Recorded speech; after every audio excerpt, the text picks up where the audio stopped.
Hey, it's Friday, August 21st. Let's talk PlayStation.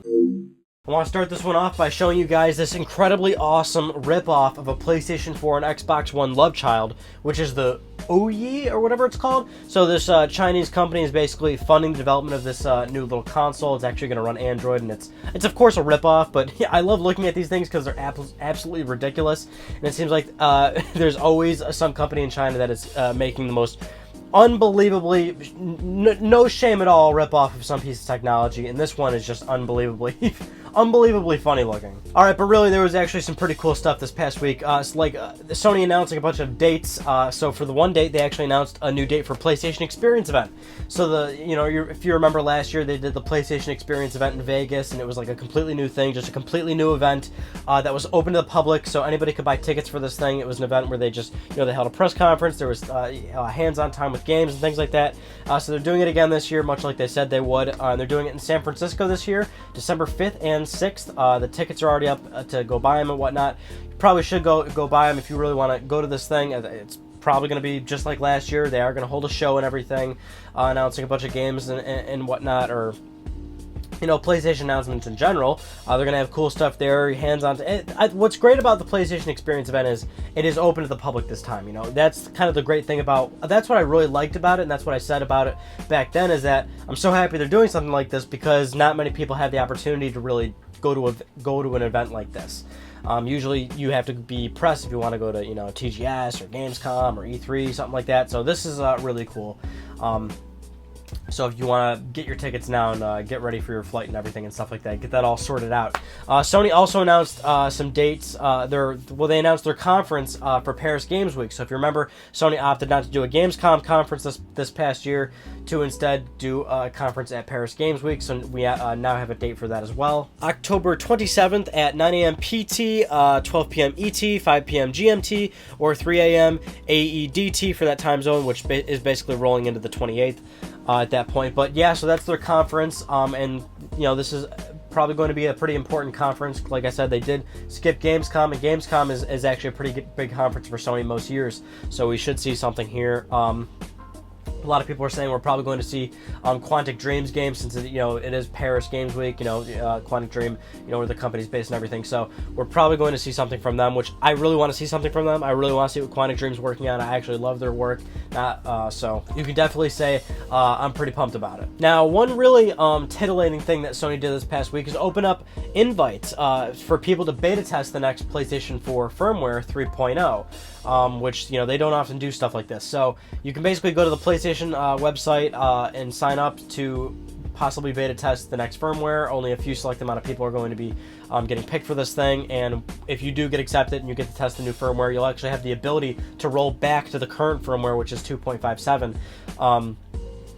And there's no indication really of them saying that this will be like a frequent thing that they'll do. There's no way of them saying that this is like a new program they're doing where you can be a beta tester for new firmwares rolling forward, but they are saying that for this one specific upcoming firmware, you can beta test it. So if you do want to sign up and hopefully get in, you should probably do that. Alright, so hopefully you guys have seen this past week. This awesome custom Star Wars PlayStation 4 was recently announced. This thing looked unbelievably badass, and admittedly I'm not even a Star Wars fan, which might make some of you guys want to stab me now probably, but even I will admit this thing looks totally cool.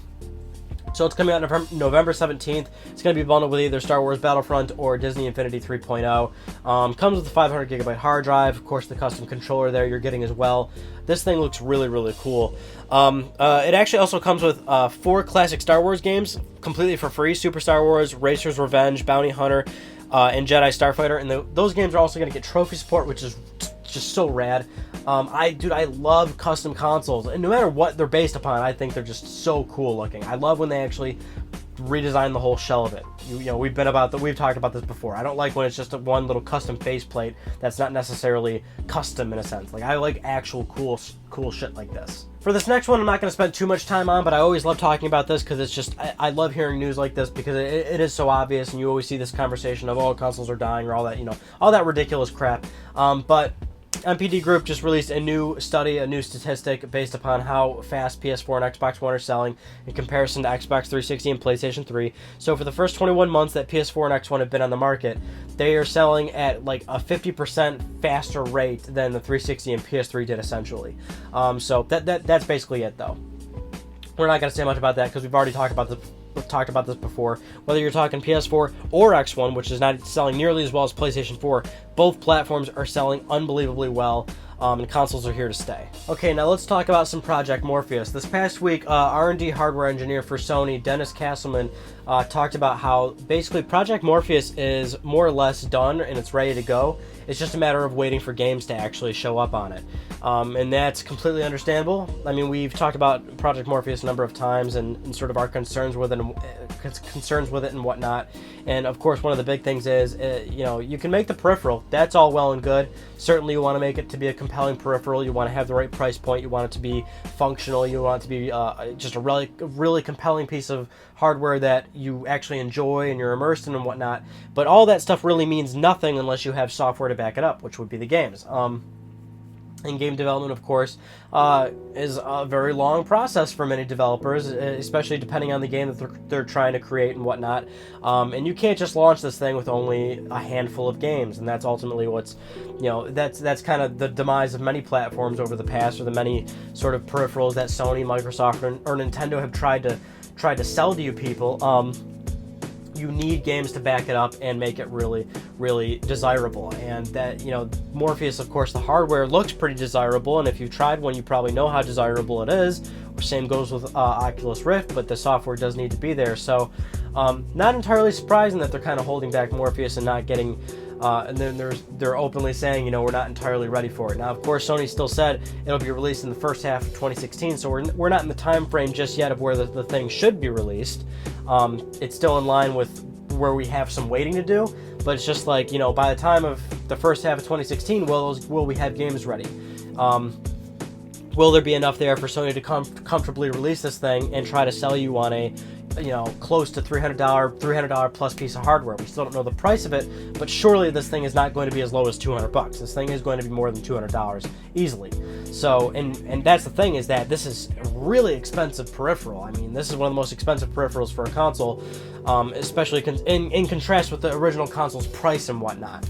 So it's just going to be a really tough sell for Sony, and this goes back to a few videos we've done about Project Morpheus where I've said, these are some of the concerns I have with Morpheus, is how sustainable is this going to be with not only Sony selling enough of these things, but so it's profitable for developers as well to make games for it, and Sony saying, if you're going to make a Project Morpheus game, it's got to be made from the ground up for Morpheus. We don't want you to just patch games for Morpheus. So if you're requiring a developer to make a multi-million-dollar game from the ground up just for a peripheral, it's just there's a lot of concerns there. So hopefully there is some games in the pipeline that are being worked on, more that we don't know about just yet. We have a number of announced titles.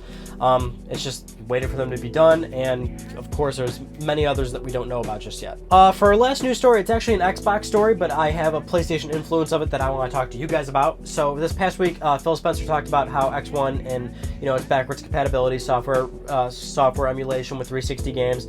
He replied to one person on Twitter about how, what about the original Xbox games? Can we see that on Xbox One with emulation? And he basically didn't rule that out at all. He said that he asked he asked the development team all the time about that, about if they can also do Xbox games at some point once 360 emulation is wrapped up and they get enough titles on that or what have you. And that's really cool, right? But what this goes into is what I said to you guys a while ago in whatever video I said it in, regarding PlayStation 4 and its possibility of backwards compatibility and Sony's future of what they want to do with PlayStation Now and things like that, and how we're not really sure what Sony wanted to do. Essentially, there were a couple of news stories, a couple of rumors about how Sony was exploring software emulation, but they weren't making any commitments about it. Then of course there were news stories about how PlayStation Now wasn't going to be strictly PS3 games at some point. Sony was going to expand PlayStation Now to be the entire legacy catalog of PlayStation games, spanning to PS1, PS2, PS3, possibly if they want to do PSP or Vita games. Like, we have no clue, right? But we have all these different sort of stories, and we're not entirely sure. Now, recently, it seems like Sony is leaning more towards PlayStation Now, which is understandable because that's a service. They can definitely make a lot more money in that sense. But in whatever video a while ago I said, you know, I told you guys, like, PS3 emulation's, like, definitely out of the question. There's just no way they're going to invest that kind of money to try and pull that off. It would possibly, you know, maybe it is certainly feasible, probably. I mean, I can't speak for Sony's engineers, but all I know is for a damn fact, it is going to be really tough to pull off. It's not like Xbox One doing 360 emulation, which is also a miracle in itself. So, you know, PS4 doing PS3 emulation, not going to happen. But I said absolutely it would be leagues easier to do PlayStation 2 or PlayStation 1 software emulation. So, you know, I would love for Sony to do that. Will it happen? Probably not at this point, but that's what I wanted to talk about. It's like, Phil's over here with Xbox doing 360, priority, which makes sense. People want, that's the most recent platform they've just had. People still have 360s. They still have their 360 games. Understandable in that sense. But it's even cooler to hear that down the road they'll even support older games that, it's like Xbox games, for crying out loud. Like, that's really going the extra mile. I really like that they're doing that. And I would love for Sony to do something like that, because I'm sure tons of people, PlayStation 2 is the most successful console in history. So, you got to figure how many people probably have, a PS2 in their attic or something like that, and you dust the damn thing off and it's got fucking 50 games or something. I'm sure some of us still have some PS2 games on our shelves or something like that. But even still, if you don't have any damn PS2 games, you can go to a GameStop and get one of your most favorite PS2 games for, upwards of, not even upwards, downwards of like $2-3. Who knows? They're very affordable, right? It would be really cool if Sony did something like that, because that's really a consumer-friendly sort of thing. Will that happen? And I don't think it's gonna happen. But I guess what I'm saying is it would be cool. Sony is always the kind of company that does listen. They do hear people's demands and things like that. And they got all these high profile Sony people on Twitter and stuff. They absolutely connect with fans and talk to you guys and stuff like that. So this is one of those things where if you want something like that, you got to be really vocal and you got to harass the shit out of them until they pick up on what you want. Anyway, that's about it for this episode of Let's Talk PlayStation. This week's episode of Ryan Gaming was, what if the PS4 launched at a lower price? So basically somebody asked me, hey Ryan, what if the PS3 launched at like $400? What if they took out a lot of the features ahead of time and the system was more affordable? How different would the 7th generation of consoles have been? Great topic, great conversation there. Check that out. Also, Jack is still rolling, still moving on. Watch some good old Jack 2 Let's Play. It's going great. We're talking about stuff. We're connecting on an emotional level. And it's getting really feely. And that's just the beauty of it. It's just you. I'm saying you and I'm pointing at me. It's you. It's me. And we're just connecting. All right, that's about it for this week's episode of Let's Talk PlayStation. I'm Ryan Badecki. Thank you so much for talking with me, and I'll see you guys next Friday.